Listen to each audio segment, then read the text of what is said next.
Thank you all for attending my speech today. Today's topic is about the stigma on mental health. Imagine you feel sick and you're too afraid to ask for help. This is how millions of people feel, suffering in silence with mental health challenges due to the stigma of being scared of judgment, misunderstanding, or even laughed at, which keeps people from seeking help. Today, I want to talk to you about the mental health stigma and what we can do and why is it important to take action. This affects people of all ages, including students like us. I have personally witnessed my loved ones struggle with depression and anxiety. And I learned how powerful it is to finally stand up and speak for yourself and ask for help.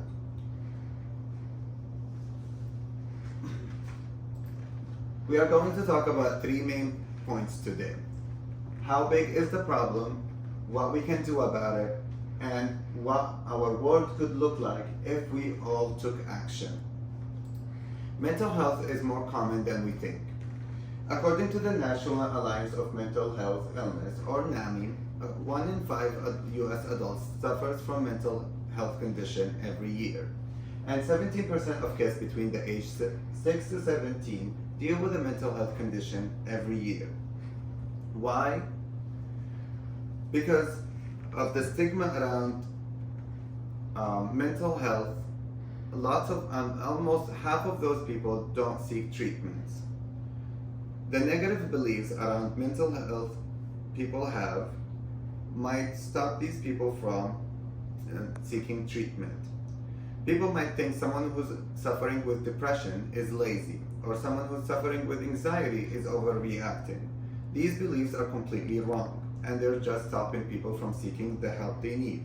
According to the CDC, suicide is now the second leading cause of death for Americans the ages of 10 to 34, which is heartbreaking and preventable. The stigma causes more than this problem. It causes problems towards unemployment, homelessness, and even jail time.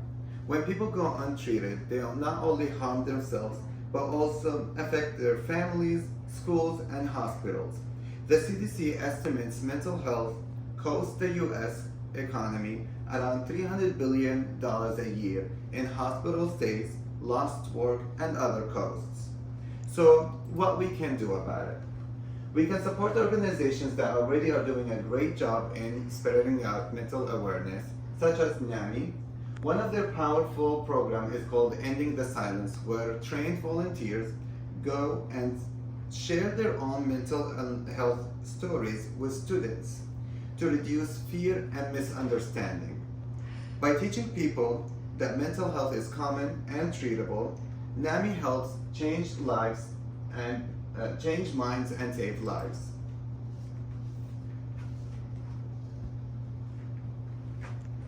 Research supports this approach. A study by Corgan and Watson found that education and personal stories are two of the best ways to reduce stigma. Another story by Pisco-Solido and her team in 2010 showed that the public attitudes towards mental health illnesses improved over time when people exposed to real conversation and accurate information.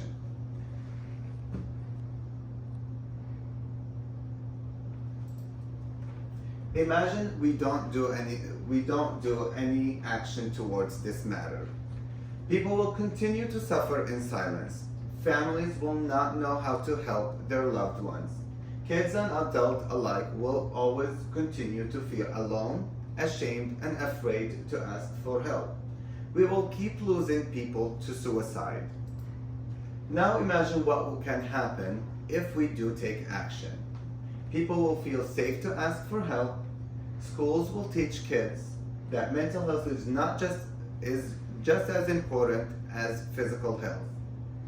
Friends support each other without judgment, and communities become stronger because of people feel understood and valued.